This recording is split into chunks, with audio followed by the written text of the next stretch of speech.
Potential क्या है, उसके बाद ऐसा ऐसा कहते हैं कि नॉर्मल रेस्टिंग मेम्ब्रेन पोटेंशियल होती है -90 मिलीवॉल्ट्स, लेकिन ये -90 आता कैसे?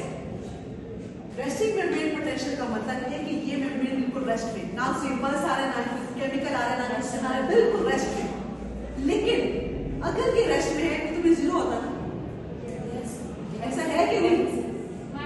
अगर ये मेम्ब्रेन बिल्कुल रेस्ट में है तो फिर इसकी वैल्यू जीरो तो नहीं है, ठीक है? लेकिन यहाँ क्या लिखा है? -90। अब हमने कैलकुलेट करना है कि ये -90 कैसे आता है, ठीक है? हमने कहा कि व्हाट इज मेम्ब्रेन पोटेंशियल, कि एक मेम्ब्रेन बिल्कुल रेस्ट में है, उसके अक्रॉस पोटेंशियल डिफरेंस कितना है, ठीक है? लेकिन यहाँ लिखा है कि अगर एक मेम्ब्रेन में कोई सिग्नल नहीं आ रहा, कुछ नहीं हो रहा, लेकिन उसमें कितना बहुत है? -90। लेकिन ये क्यों है, ये अब आगे कैलकुलेट करते हैं, ठीक है? अभी इसको इतना याद रखिए कि रेस्टिंग में कितना होता है? -90। अभी इसको साइड पे करते हैं, ठीक है? इसका जो काम है वो इन दोनों के साथ है, ये समझना जरूरी है, ठीक है? रेस्टिंग मेम्ब्रेन पोटेंशियल का काम किसके साथ है? Sodium potassium pump and potassium leak channel. लेकिन इसको समझने से पहले जरूरी है कि आपको ये दोनों आए, और इसको समझने से पहले जरूरी है कि आपको नियरेस्ट पोटेंशियल आता है। कुछ समझ रही है? क्या कहते हैं? अगर आप आज क्लास में एब्सेंट हो तो आपको समझ नहीं आएगा, ठीक है? क्या मतलब है, ठीक है? रेस्टिंग मेम्ब्रेन पोटेंशियल है -90 MV। अब हमने कैलकुलेट करना है कि ये -90 आता कैसे है। अगर एक चीज रेस्टिंग में तो उसकी वैल्यू जीरो हो ना कोई सिग्नल आ रहा है, ना कोई केमिकल आ रहा है, ना कुछ हो रहा है, ना कोई इम्पल्स पास हो रहा है, तो फिर -90 क्यों शो हो रहा है, ठीक है? ये हम कैलकुलेट करेंगे, लेकिन इसको भी साइड पे करते हैं। पहले हम ये दो बातें डिस्कस करते हैं। ये जो दो बातें हैं उसको आप समझो कि खाली फर्जी है। ये दो बातें क्या है? खाली फर्जी है। ये दो बातें असल है जो हम पढ़ेंगे, लेकिन इसको समझने से पहले ये दो समझना जरूरी है, ठीक है? अब क्या कहते हैं, पहले आप पोटेंशियल को देखो। हमने कैलकुलेट करना है पोटेंशियम का नियरेस्ट पोटेंशियल, फिर करना है सोडियम का नियरेस्ट पोटेंशियल, ठीक है? अब बताओ कि पोटेंशियम अंदर के बाहर का ज्यादा? पोटेंशियम अगर अंदर ज्यादा था, कंसंट्रेशन ज्यादा है, तो अब वो कहाँ मूव करेगा? बाहर। बताओ कि ये सेल है, पोटेंशियम अंदर ज्यादा है, पोटेंशियम कहाँ मूव करता है? बाहर। पोटेंशियम अगर बाहर मूव कर रहा है तो अंदर जो है चार्ज क्या होगा? नेगेटिव होगा। हाँ, ठीक है? देखें, मैंने बात की, पहले ये समझे, ये सेल है, अंदर ज्यादा क्या है? अगर कहीं कंसंट्रेशन बढ़ जाती तो वही बात ऑटोमेटिकली वो बाहर मूव करना शुरू हो जाएगा। पोटेशियम आ गया बाहर, ठीक है? तो जैसे वो बाहर आएगा तो अंदर चार्ज क्या हो जाएगा? नेगेटिव हो जाएगा, और बाहर पॉजिटिव हो जाएगा। ये तो समझ आ गई है। तो वो क्या कहते हैं कि फर्ज करो, सिर्फ फर्ज करो, ये कोई असर में नहीं है, ठीक है? फर्ज करो कि अभी आपके पास कोई और आयन नहीं है, ना सोडियम है, ना क्लोरीन है, ना कुछ है। सिर्फ फर्ज करो कि आपकी बॉडी में सिर्फ और सिर्फ अभी पोटेशियम है, ठीक है? आपने सिर्फ इमेजिन करना है कि आपकी बॉडी में अभी सिर्फ और सिर्फ पोटेशियम आयन है, जो कि सेल के अंदर ज्यादा है, ऐसा है कि नहीं? ये मेम्ब्रेन की इनसाइड है, ये मेम्ब्रेन का आउटसाइड है। तो कहते हैं कि फर्ज किया आपने कि पोटेशियम सेल के अंदर ज्यादा है, कितना है? 140 मीटर इक्वल पर लीटर, ये इसका यूनिट है, ठीक है? फर्ज करते हैं कि 140 अंदर कंसंट्रेशन है, तो पोटेशियम के अंदर से बाहर जाना है, तो ये आपके पास कितना बाहर आ गया? 4 बाहर आ गया, ठीक है? लेकिन जब ये बाहर आएगा तो अंदर कितना चार्ज छोड़ देगा? पॉजिटिव कि नेगेटिव? अंदर नेगेटिव रह जाएगा ना। ये खुद से जितना बाहर आएगा तो यही मैंने एक्सप्लेन करना है, साथ जाऊंगी, कोई तो लिमिट होगी ना उसकी, ठीक है? हमें पढ़ते पहले आप ये समझो, अंदर क्या है सेल के? पोटेशियम है। देखो शुरू से स्टार्ट करते हैं। देखिए, अब भी आपने खाली ये फर्ज करना है कोई और आयन नहीं है बॉडी में। क्या आयन है? खाली पोटेशियम। सबको भूल जाओ, सोडियम को भूल जाओ, क्लोरीन को भूल जाओ, सब भूल जाओ। अभी सिर्फ ये सोचो कि आपकी बॉडी में क्या है? पोटेशियम। पोटेशियम कहाँ ज्यादा होता है? सेल के बाहर। अगर कंसंट्रेशन बढ़ गई है तो पोटेशियम बाहर मूव करेगा, ठीक है? तो कहते हैं कि नॉर्मली आपके सेल के अंदर पोटेशियम कितना होता है 140। अब ये आ रहा है बाय 4% बाहर आ गया, ठीक है, 4 मीटर इक्वल लीटर कितना आ गया, बाहर आ रहा है।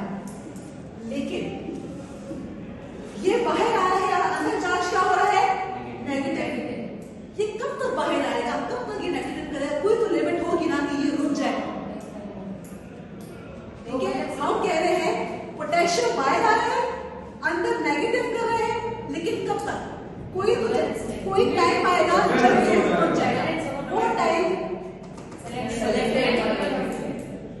फॉर एग्जाम्पल ये रुकेगा, ये कब रुकेगा, जब हम कहेंगे कि आपके पास क्या हो गया, बैलेंस मेंटेन हो। ये कब रुकेगा, जब हम अब और पोटेशियम बाहर नहीं जाएगा। तो हम कहते हैं पोटेशियम बाहर आना कब रुकेगा, जब सेल के अंदर इतना नेगेटिव हो जाए कि वो उसको रोक दे के बस अंदर बहुत नेगेटिविटी होगी, अब और बाहर नहीं जाएगा। मैम सेल के अंदर जब माइनस चार्ज ज्यादा हो जाएगा तो फिर वो ब्रश भी कर सकते हैं। हाँ, तो फिर ये क्या करते थे उसको, हमने से बात करते स्वेलिंग किया, ठीक है। तो हमने कहा कि आपने फर्स्ट क्या कि आपकी बॉडी में सिर्फ और सिर्फ पोटेशियम है, पोटेशियम सेल के अंदर ज्यादा है, पोटेशियम जब क्या करना है, बाहर मूव करना है। जैसे ही पोटेशियम बाहर मूव करता है तो अंदर नेगेटिविटी होगी, ठीक है, लेकिन एक लिमिट होती है हर चीज की, ठीक है। तो ये लिमिट कब तक होगी, जब तक होगी जब तक आपके पास, जब नेगेटिविटी सेल के अंदर बहुत ज्यादा होगी तो बस अब वो पोटेशियम को रोक देगा और बाहर नहीं जाना। तो वो लिमिट कितनी होती है, -94, ठीक है। तो आपके पास सेल के अंदर क्या है, -94 है। पोटेशियम की समझ आ गई,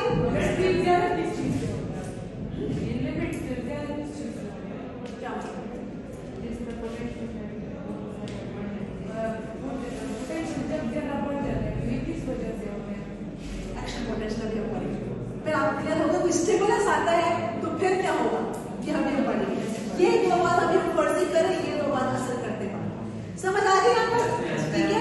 तो हमने क्या, हम ये सब क्यों कर रहे हैं, ये पता लगाने के कि रेस्टिंग मेम्ब्रेन पोटेशियम -90 क्यों है, ठीक है। तो दो पोटेशियम अंदर आ जाते हैं, तो कहते हैं कि जब आपकी मेम्ब्रेन बिल्कुल रेस्ट में, कोई सिग्नल नहीं आ रहा होता, तब भी आपके सेल मेम्ब्रेन में सोडियम पोटेशियम पंप चल रहा होता है, ठीक है। तो क्या हो रहा होता है, कितनी सोडियम अंदर आ रही है, ठीक है,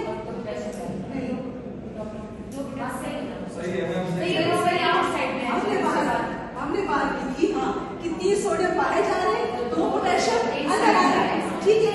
तो आपके पास जो वैल्यूज है वो चेंज होती रहेंगी, ठीक है। क्या कहते हैं कि जब ये सोडियम पोटेशियम पंप चल रहा होता है, इसकी वैल्यू आपके पास कितनी होती है, ये बात की थी,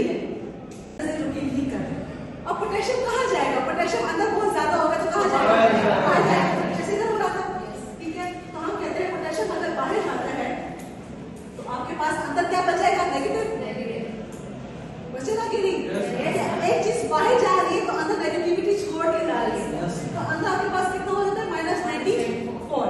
फिर कहते हैं कि सिर्फ और सिर्फ पोटेशियम लीक नहीं करता, साथ साथ सोडियम लीक करता है, लेकिन पोटेशियम ज्यादा लीक करता है एज कंपेयर टू सोडियम। वो इस ग्राफ में आपको समझ आएगा, क्या कहते हैं, आपके पास जो लीकेज होती है वो ज्यादा परमिएबल है towards the potassium as compare to sodium, ठीक है। अब लीकेज हो रही है, पोटेशियम अंदर ज्यादा है तो कहाँ जाएगा, बाहर, अंदर नेगेटिव बच गया। सोडियम बाहर ज्यादा है तो वो कहाँ लीक करेगा, तो अंदर क्या आएगा, चार्ज पॉजिटिव या नेगेटिव, पॉजिटिव आएगा। सोडियम कम लीक करता है लेकिन करता जरूर है, और ये क्या होगा, -94। तो मैंने शुरू में ये बात की थी कि अगर मैंने रेस्टिंग मेम्ब्रेन कैलकुलेट करनी है कि ये सिर्फ और सिर्फ इन दो पे डिपेंड करती है। अब आप देखो यहाँ पोटेशियम कितनी थी, -94, यहाँ पे 94 है कि नहीं है, वही बात। लेकिन यहाँ मैं लिखा था सोडियम 61, लेकिन मैं यहाँ लिखती हूँ 8, क्यों, क्योंकि मैंने बात की कि सोडियम कम लीक करता है एज कंपेयर टू पोटेशियम, ठीक है। तो अब अगर मैंने रेस्टिंग मेम्ब्रेन कैलकुलेट कर -90, तो मैंने वैल्यू ली पहले पोटेशियम की, फिर मैंने ली सोडियम की, और फिर मैंने वैल्यू ली सोडियम पोटेशियम पंप की। तो यहाँ कितना आएगा, कैलकुलेट करें, -90 ही आएगा। तो हम ऐसे कैलकुलेट करते हैं रेस्टिंग मेम्ब्रेन पोटेशियम। आई समझ, लग तो मेरा आपको देख, ठीक है। आइए सर करूँ, समझ आई है, ठीक है। तो मैं ओवर